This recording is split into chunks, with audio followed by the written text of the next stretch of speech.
আসসালামু আলাইকুম। বাংলাদেশ থেকে যারা ওয়ার্ক ভিসায় কাজাখস্তানে আসতে যাচ্ছেন বা আসার প্ল্যান করতেছেন, এই ভিডিওটা শুধুমাত্র তাদের জন্য এবং খুবই ইম্পর্টেন্ট একটা ভিডিও। কারণ সবার মনে একটা প্রশ্ন থাকে, কাজাখস্তানে ওয়ার্ক ভিসায় গেলে কি কি কাজ করা যায় এবং কোন কাজের স্যালারি কত এবং বাংলাদেশে কত টাকা পাঠাতে পারবো, খাবার দাবার কি কোম্পানি দেয় নাকি নিজের। তো এই সমস্ত প্রশ্নের উত্তর আজকে আমরা দেওয়ার চেষ্টা করব। তো যারা কাজাখস্তানে আসতে যাচ্ছেন তারা কিন্তু অবশ্যই ভিডিওটা দেখবেন। আমি যেহেতু নিজে কাজাখস্তানে আছি, নিজের চোখের দেখা এবং অরিজিনাল এক্সপিরিয়েন্স শেয়ার করব। কোনো বানানো গল্প না, কোনো এজেন্সির বিজ্ঞাপন না, যা বাস্তব সেটাই। আর এখানে একটা কথা বলে রাখি, সব কাজ কিন্তু সবার জন্য না, এক একজনের কাজ এক এক রকম। শারীরিক সক্ষমতা এবং কোম্পানির উপর, আপনার বয়স কত, কিরকম পরিশ্রম করতে পারেন, সবকিছুর উপর ডিপেন্ড করে এক একজনের উপর এক একটা কাজ নির্ভর করে। তো আজকে এই ভিডিওতে আমরা অনেকগুলো কাজ নিয়ে বলবো। আপনি কাজাখস্তান আসার আগে কোন কাজ করতে আপনার জন্য পারফেক্ট হবে এবং কোন কাজ করতে পারবেন, কত টাকা ইনকাম করতে পারবেন, বাসায় কত টাকা পাঠাতে পারবেন, সমস্ত একটা ইনফরমেশন পেয়ে যাবেন। তো কথা না বাড়িয়ে চলুন শুরু করা যায়। প্রথমে আসে অ্যালুমিনিয়াম ফ্যাক্টরি। কাজাখস্তানে অ্যালুমিনিয়াম ফ্যাক্টরি খুব কমন একটা সেক্টর এবং প্রচুর বাংলাদেশি এখানে কাজ করে। এই কাজ সাধারণত ম্যানুয়াল টাইপ, মানে দাঁড়িয়ে কাজ, মেশিনের পাশে কাজ, মাল ওঠানো নামানো, কাটিং বা প্যাকেজিং। কাজের সময়ের কথা বলতে গেলে দিনে 10 থেকে 12 ঘন্টা পর্যন্ত কাজের সময় এবং সপ্তাহে প্রায় 6 দিন। অনেক জায়গায় ওভার টাইম থাকে। আর বেতনের কথা বলতে গেলে 2.5 লাখ টেঙ্গে থেকে 3.5 লাখ টেঙ্গে পর্যন্ত আপনি ইনকাম করতে পারবেন, যেটা বাংলাদেশি টাকায় 60 থেকে 90 হাজার টাকা। এটা আপনার স্কিল, ল্যাঙ্গুয়েজ এবং কোম্পানির উপর ডিপেন্ড করে। আর খাবার দাবার যে বিষয়টা, এটা সম্পূর্ণ কোম্পানির উপর ডিপেন্ড করে। কোনো কোম্পানি হয়তো শুধু থাকার জায়গা দেয়, কোনো কোম্পানি শুধু খাবারের টাকা দেয়, কোনো কোম্পানি থাকা এবং খাবার দুইটাই দিয়ে থাকে। তো এক এক কোম্পানি এক এক রকম। এই কাজটা শারীরিকভাবে একটু কষ্টের, কিন্তু সেই অনুযায়ী বেতনও পাওয়া যায়। দ্বিতীয় নাম্বার আছে কর্ন বা ভুট্টা ফ্যাক্টরি। সাধারণত এটা একটা ফুড প্রসেসিং সেক্টর এবং কাজাখস্তানে অ্যালুমিনিয়াম ফ্যাক্টরির তুলনায় সাধারণত কষ্ট একটু কম হয়। কাজের ধরন বিভিন্ন ধরনের হয়ে থাকে, ভুট্টা পরিষ্কার করা, প্যাকেট করা, মেশিন অপারেটর, হেল্পার ইত্যাদি ইত্যাদি। কাজের সময় 8 থেকে 10 ঘন্টা, কখনো ওভারটাইম হয়, কখনো আবার নাইট শিফটও থাকে। আর বেতন 2 লাখ থেকে 3 লাখ টেঙ্গের মধ্যে হতে পারে, যেমন বাংলাদেশি টাকায় 50,000 থেকে 75,000 টাকার মাঝামাঝি। এখানে একটা সুবিধা কি, বেশিরভাগ কোম্পানিগুলোতে আপনি থাকা এবং খাওয়া কোম্পানি দেয়। সো আপনি যা টাকা ইনকাম করবেন সমস্ত টাকা আপনার সেভিংস থাকে, পার্সোনাল হাত খরচ বাদ দিয়ে। যারা নতুন, বয়সে একটু বেশি বা খুব ভারী কাজ করতে চান না, তাদের জন্য এই কাজ খুবই ভালো একটা সিদ্ধান্ত।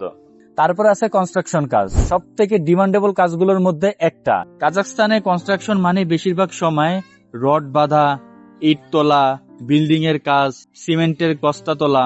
এটা লুকানোর কিছু নেই, এই কাজটা শারীরিকভাবে সবচেয়ে কঠিন কাজ। কাজের সময়ের কথা বলতে গেলে দিনে 10 থেকে 12 ঘন্টাও কাজ হয়, কখনো কখনো ওভারটাইমও থাকে এবং 7 দিনও কাজ করার সুযোগ থাকে। আর বেতনের কথা যদি বলতে চাই, তাহলে প্রথমে ঢুকলে আপনি মিনিমাম 80,000 টাকা ইনকাম করতে পারবেন। কিন্তু ওই যে বললাম, যেমন পরিশ্রম তেমন বেতন। প্রচুর পরিশ্রম হয় এই কাজে এবং নিজের শরীরকে ঠিক রাখার জন্য আপনার শরীরে প্রচুর পরিমাণে প্রোটিন দিতে হবে। আর এইসব কাজগুলোতে বেশিরভাগ সময় খাবারটা নিজের হয় এবং থাকাগুলা হচ্ছে কোম্পানির হয়, এবং কখনো কখনো কোম্পানি থাকা এবং খাওয়া দুইটাই দিয়ে থাকে। তো এটা কোম্পানির উপর ডিপেন্ড করে। এই কাজটা যারা আগে রাজমিস্ত্রি, হেল্পার বা কনস্ট্রাকশনে কাজ করেছেন তাদের জন্য লাভজনক, অন্যথায় নতুনদের জন্য অনেক পরিশ্রমের কাজ। তারপর আসে রেস্টুরেন্টের কাজ। রেস্টুরেন্টের কাজ আসলে অনেকে পছন্দ করে, কারণ এখানে একটা লং টাইমে থাকা যায়, পরিষ্কার জায়গা এবং অনেক কিছু শেখার আছে, এবং দিন দিন এর কাজটা আসলে ভালো একটা পর্যায়ে যাওয়া যায়, যেমন শেফ পর্যায়ে বা অ্যাসিস্ট্যান্ট শেফ পর্যায়ে, এবং ভালো একটা ইনকাম করা যায়। রেস্টুরেন্টে মূলত বিভিন্ন ধরনের কাজ হয়ে থাকে, যেমন যেহেতু আপনি প্রথমত ল্যাঙ্গুয়েজ জানেন না এবং স্কিল নাই কোনো, সেক্ষেত্রে আপনার কিচেনে কাজ করা লাগে, যেমন dish washer, kitchen helper, chef, assistant chef হিসেবে কাজ করতে পারেন। তারপর হচ্ছে আপনার ওয়েটার হেল্প হিসেবে কাজ করতে পারেন। তো বিভিন্ন রকমের কাজ করা যায় এবং এখানে স্যালারি তুলনামূলক কনস্ট্রাকশন থেকে একটু কম। আপনি প্রথম অবস্থায় $500 বা 60,000 টাকার মতো ইনকাম করতে পারবেন, 50 থেকে 60,000, দেন আস্তে আস্তে এটা বাড়ে। তবে এই কাজে ঢোকাটা একটু টাফ রেস্টুরেন্টে, কিন্তু ঢুকতে পারলে আসলে ভালো। আপনি এখানে 6 মাস 1 বছর কাজ করতে পারলে, যখন ল্যাঙ্গুয়েজটা পুরোপুরি জানা হয়ে যায়, আপনি যখন ভালো একটা ওয়েটার হিসেবে কাজ করতে পারেন বা অ্যাসিস্ট্যান্ট হিসেবে কাজ করতে করতে যখন আপনি শেফ হয়ে যাবেন, তখন আসলে কিন্তু এখানে ভালো পরিমাণ একটা ইনকাম করা সম্ভব আমার মতে। আর খাবার দাবারের কথা বলতে গেলে কোনো কোনো রেস্টুরেন্ট 1 বেলা বা 2 বেলা খাবার দেয়, কিন্তু থাকাটা সম্পূর্ণ নিজের। কিছু কিছু ব্যতিক্রম রেস্টুরেন্ট আছে যারা থাকাটা সুযোগ সুবিধা দিয়ে থাকে, কিন্তু খুবই রেয়ার। এবার আসি আমাদের লিস্টে 5 নম্বরে সবচেয়ে সহজ এবং কনফিউজিং কাজগুলোর মধ্যে একটা, এবং সেটা হচ্ছে ফুড ডেলিভারি।